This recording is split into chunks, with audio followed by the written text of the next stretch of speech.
Donald Trump. Donald Trump.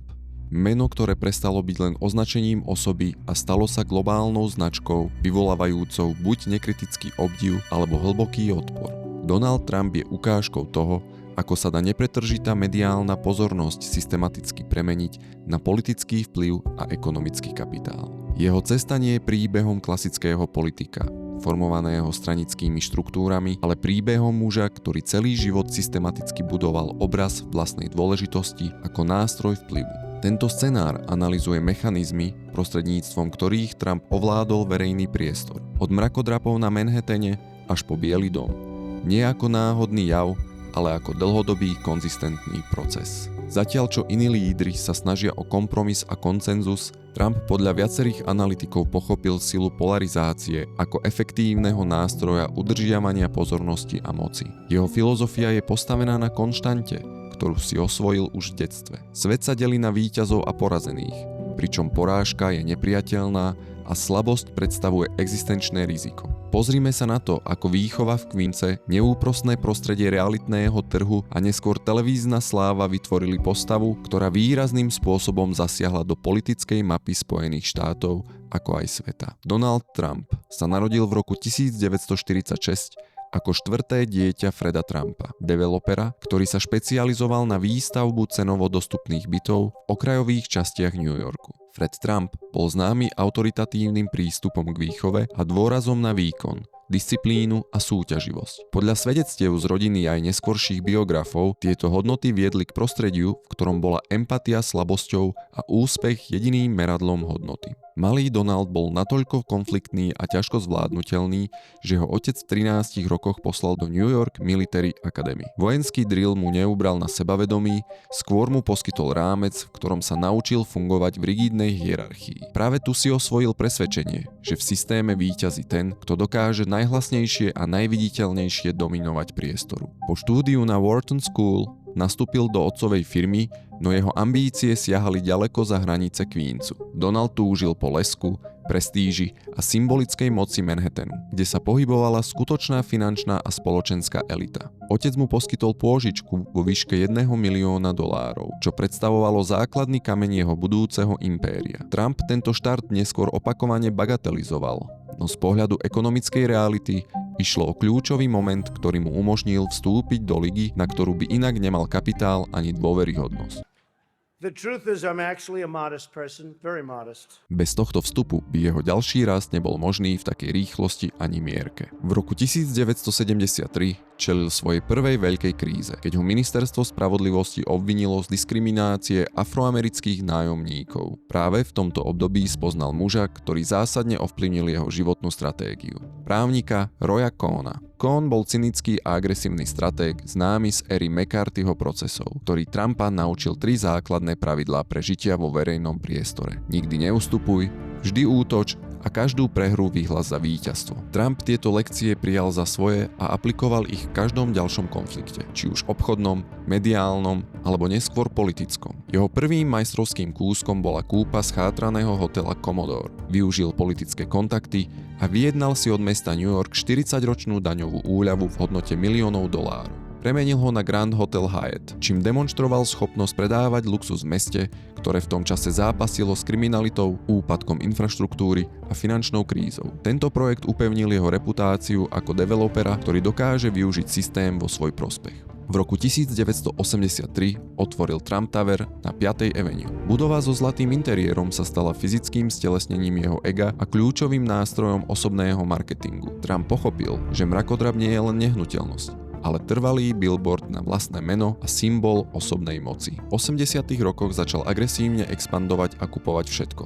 Od futbalového tímu až po jachty a leteckú spoločnosť Trump Shuttle. Táto expanzia bola poháňaná masívnymi dlhmi, ktoré banky ochotne poskytovali najmä kvôli sile jeho mena a mediálneho obrazu. V roku 1987 vydal knihu The Art of the Deal, ktorá z neho urobila ikonu amerického kapitalizmu. Kniha vytvorila mýtus geniálneho vyjednávača, hoci jej skutočný autor Tony Schwartz neskôr priznal, že realita bola oveľa chaotickejšia a menej kontrolovaná než obraz prezentovaný verejnosti. Začiatok 90. rokov priniesol tvrdý stret s realitou. Trumpové kasína v Atlantic City začali kolabovať. Hotel a kasíno Taj Mahal, ktorý označoval za 8. div sveta, vyhlásil bankrot len rok po otvorení. Celkovo Trumpové firmy využili ochranu pred bankrotom 6-krát. Zatiaľ čo investori strácali miliardy dolárov, Trump dokázal prežiť vďaka tomu, že bol podľa bank príliš veľký na to, aby padol. Finančné inštitúcie sa obávali, že úplný pád značky Trump by poškodil aj ich vlastné portfólia a preto mu opakovane reštrukturalizovali dlhy. V tomto období sa Trump naučil prežívať prostredníctvom vytvárania verejného dojmu. Navonok vystupoval ako miliardár, zatiaľ čo v súkromí bojoval o likviditu. V roku 1995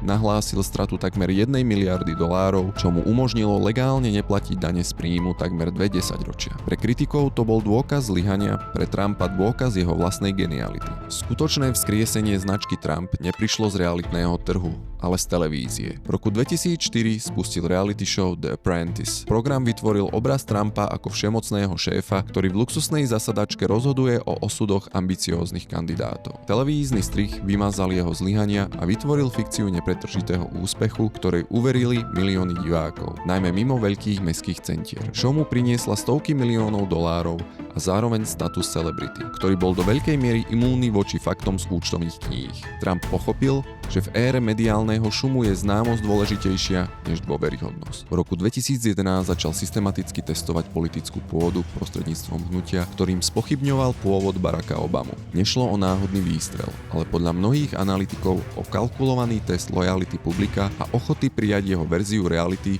bez ohľadu na dôkazy. Trump je zároveň členom siene slávy v wrestlingovej federácie WWE, kde si osvojil techniku heel, archetyp záporáka, ktorý provokuje publikum, no práve tým ovláda arénu. Keď v roku 2015 išiel po zlatom eskalátore v Trump Tower a oznámil kandidatúru, aplikoval túto logiku priamo na politiku. Jeho kampaň bola postavená na čistej emócii, hneve, nostalgii a prísľube návratu k veľkosti. Cez slogan Make America Great Again. Médiá mu poskytovali obrovský priestor, pretože jeho kontroverzie generovali sledovanosť. Trump tak ovládol spravodajský cyklus, kým analytici rozoberali jeho včerajšie výroky, on už produkoval nové. Výsledok volieb v roku 2016 prekvapil tradičné politické štruktúry. Ako prezident vniesol do Bieleho domu chaos, ktorý mu vyhovoval. V neprehľadnom prostredí zostával jediným stabilným centrom moci. Krajinu riadil cez Twitter, čím obchádzal tradičné médiá a hovoril priamo k svojej základni. Po porážke v roku 2020 odmietol realitu výsledkov volieb a vytvoril naratív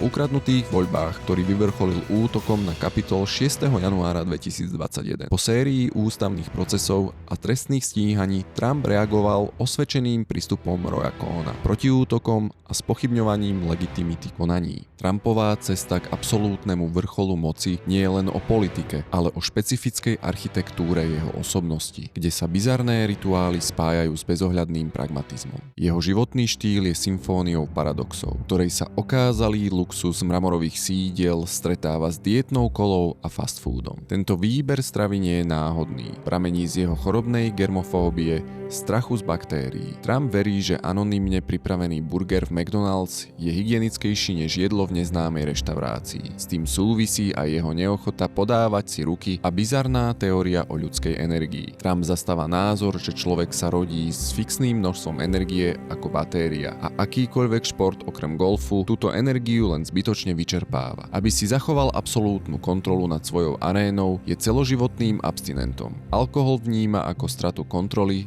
čo pripisuje tragickému osudu svojho brata Freda. V 90. rokoch bol Trump neoddeliteľnou súčasťou newyorskej smotánky, čo ho priviedlo do tesnej blízkosti Jeffreyho Epsteina. Zdieľali svet súkromných lietadiel a večierkov, pričom Trump v roku 2002 o Epsteinovi vyhlásil: skvelý chlap, má rád krásne ženy rovnako ako ja, mnohé na tej mladšej strane. Keď sa však Epsteinov svet zrútil po ťarchou vyšetrovaní, Trump aplikoval svoju osvedčenú taktiku strategickej amputácie. Vyhlásil, že sa s ním nepohodol, vymazal ho zo svojho oficiálneho príbehu. Táto schopnosť okamžite prepísať minulosť a odstrihnúť nepohodlných ľudí je kľúčom k jeho prežitiu. Podobne pristupoval aj k svojim manželstvám. Ivana bola symbolom budovania impéria, Marla Maples reprezentovala éru bulvárneho playboya a Melania dodala jeho politickému vzostupu esteticky chladnú európsku eleganciu. Škandály ako nahrávka Access Hollywood alebo platba za mlčanlivosť Stormy Daniels na ňom nezanechali stopy, pretože si vybudoval imunitu voči hanbe. Pre Trumpa neexistuje morálne zlyhanie,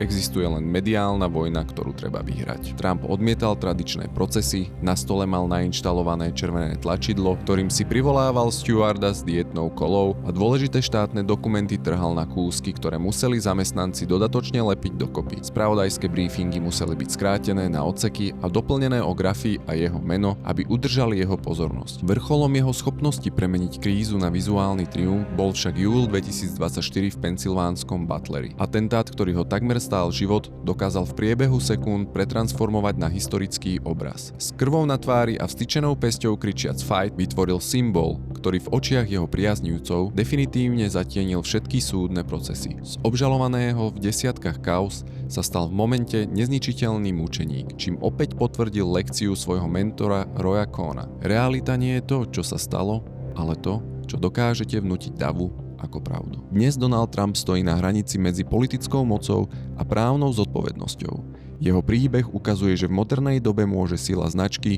mediálna dominancia a vôľa jednotlivca prežiť bankroty, škandály aj súdne siene. Trump nikdy nehľadal pravdu v klasickom zmysle slova. Jeho cieľom bolo víťazstvo a pre jeho dosiahnutie bol ochotný meniť samotné pravidlá hry. No, get those lights off! Off! Turn them off. They're too bright. Turn them off.